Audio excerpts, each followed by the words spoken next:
Salah satu dari rukun iman kita yang 6 ialah meyakini, mempercayai dengan sepenuh hati bahwa ada hari kiamat itu, hari akhir itu, saat dimana alam ini hancur sehancur-hancurnya, bumi gempa, gunung meletus, air laut tumpah ke darat, halilintar menyambar, angin topan bertiup, gunung meletus, semua yang hidup lalu mati, dan akan ada hari kebangkitan di mana setiap orang akan dimintakan pertanggungan jawab atas seluruh aktivitas kehidupan duniawi.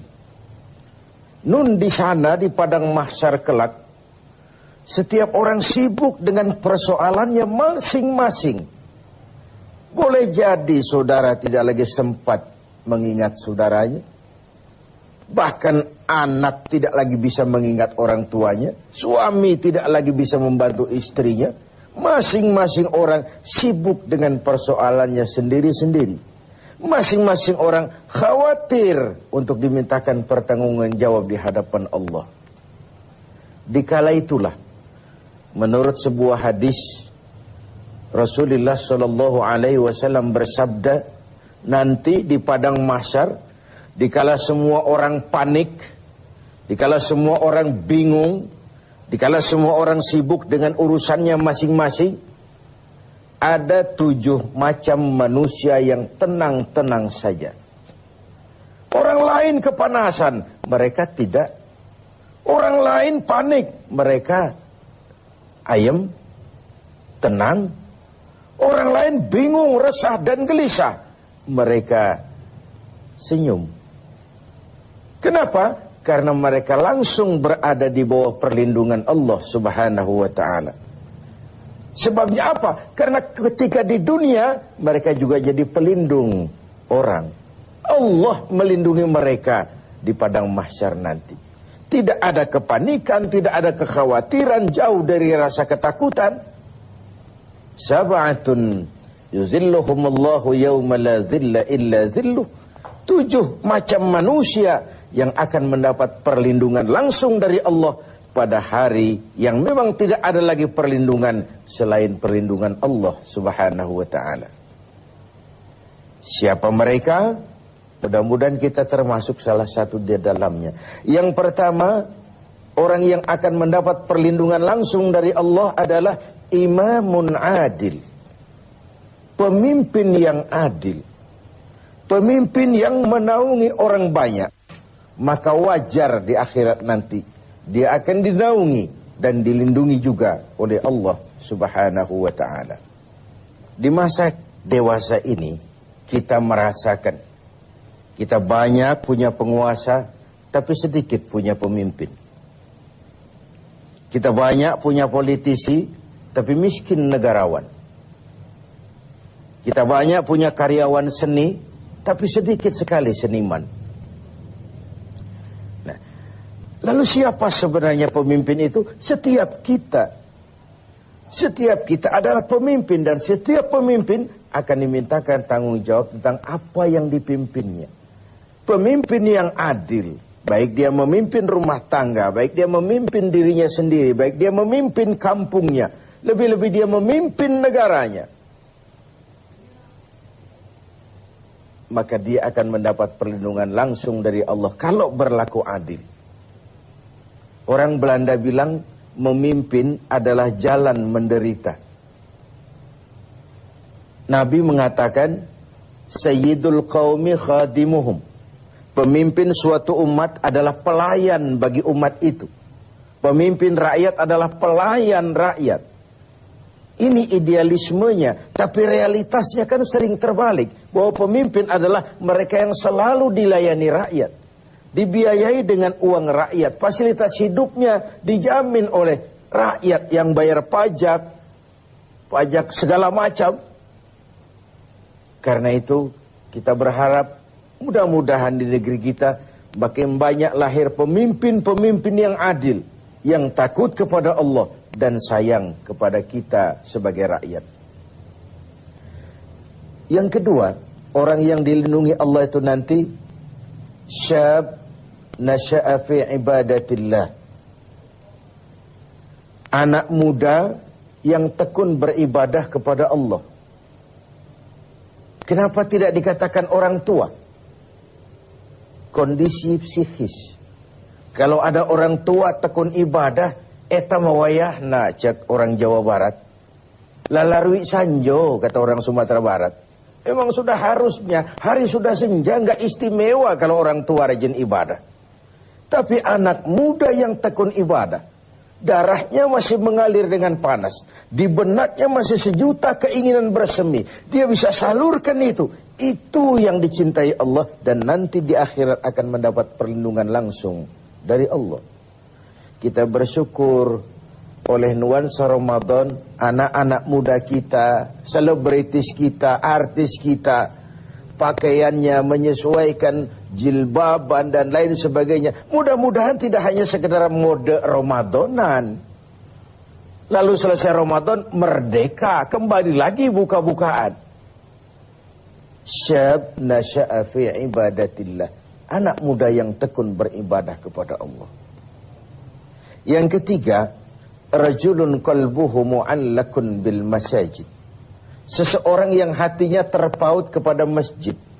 Berpikir bagaimana memakmurkan masjid. Karena masjid adalah pusat kegiatan umat. Umat Islam dengan masjid seperti ikan dengan air. Tidak boleh pisah. Kalau ikan sudah mulai menjauhi air, itu pertanda ikan mau mati. Dari masjidlah baginda Rasul mengajar umat. Di masjid beliau bermusyawarah. Di masjid beliau mengatur strategi bangsa dan negara. Dan seterusnya, dan seterusnya. Masjid di negeri kita adalah raksasa tidur. Kita pandai membangunnya, tapi tidak pandai memanagenya.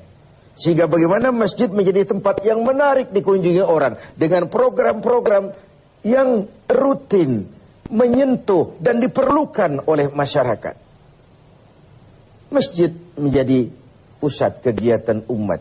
Orang yang hatinya terpaut kepada masjid, berpikir bagaimana memakmurkan masjid, berpikir bagaimana menghidupkan masjid, dan seterusnya, dan seterusnya. Lalu yang keempat, rajulani tahabba fillahi ijtama'a alaihi wa tafarraqa alaihi. Dua orang yang bersaudara, bertemu karena Allah, berpisah pun juga karena Allah. Bersaudara karena iman. Imanlah yang mempertemukan ini, mempertemukan hati. Bertemu dia karena Allah, berpisah pun juga karena Allah. Tidak mungkin dua orang yang beriman bertemu di tempat yang maksiat dan munkarat.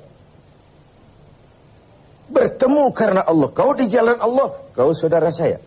Keluar kau dari jalan Allah, sampai sini saja kita. Jangan karena pertemanan mengorbankan Tuhan. Jangan karena pertemanan mengorbankan akidah. Saya sih tahu mabok nggak bagus, cuma ngormatin temen. Ya 2-3 gelas lah, ngormatin temen. Jangan karena pertemanan mengorbankan keyakinan. Kalau kita susah, jangankan di akhirat, nanti di dunia ini pun biasanya kesusahan itu milik kita sendiri. Saat kita senang, semua orang mau ikut. Kalau kita susah, jangankan orang lalat pun nggak mau dekat. Lalat sekarang tahu juga orang susah rupanya. Pemirsa TV 7 yang berbahagia. Yang kelima, rajulun tasaddaqa bisadaqatin fa akhfaha hatta la ta'lama shimaluhu ma tunfiqu yaminuhu. Seseorang yang bersedekah, dia sembunyikan sedekahnya itu. Sampai tangan kirinya tidak tahu yang diberikan tangan kanan. Tangan kanan tidak tahu apa yang diberikan tangan kiri. Ada dua hal yang kalau disembunyikan itu baik. Pertama sedekah, yang kedua musibah. Menyembunyikan musibah, biarlah kesulitan kita jadi milik kita sendiri saja. Kesenangan kita bagikan sama orang lain. Kita akan terbalik. Kalau sudah susah, sekampung cerita. RT RW harus dengar. Tapi kalau sudah senang, ngumpet dalam-dalam. Ikhfa'us sadaqah wa kitmanul musibah. Menyembunyikan sedekah dan menyembunyikan kesulitan itu dianjurkan oleh Nabi. Nah, orang yang bersedekah lalu disembunyikannya sedekah, artinya dia bersedekah dengan ikhlas. Tidak riya, tapi karena Allah saja. Yang keenam, rajulun zakarallaha khaliyan fafadat ainahu. Seseorang yang mengingat Allah dalam kesunyian lalu berlinang air matanya. Mengingat Allah, zikir kepada Allah dalam kesunyian. Berlinang air matanya dalam kesunyian. Karena memang tidak ada anjuran untuk nangis berjamaah. Marilah kita nangis berjamaah, itu tidak ada.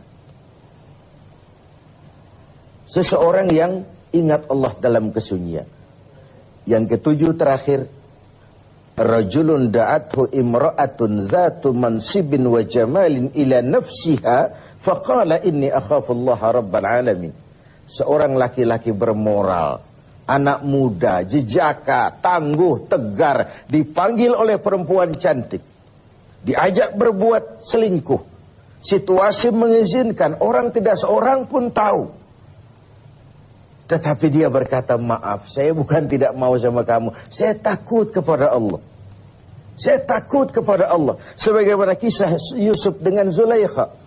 Nabi Yusuf pun sebenarnya suka loh kepada Zulaikha. Quran yang bilang itu. Walaqad hammat bihi wa hamma biha. Zulaikha senang kepada Yusuf. Yusuf pun suka kepada Zulaikha. Tapi apa yang dilihat Yusuf? Walaula an ra'a burhana rabbih. Dia lihat peringatan Tuhannya. Ada letter S Tuhan. So, tidak boleh parkir di sini. Itu yang dilihat. Nah, anak muda bermoral seperti ini, nanti di akhirat akan mendapat perlindungan langsung dari Allah Subhanahu.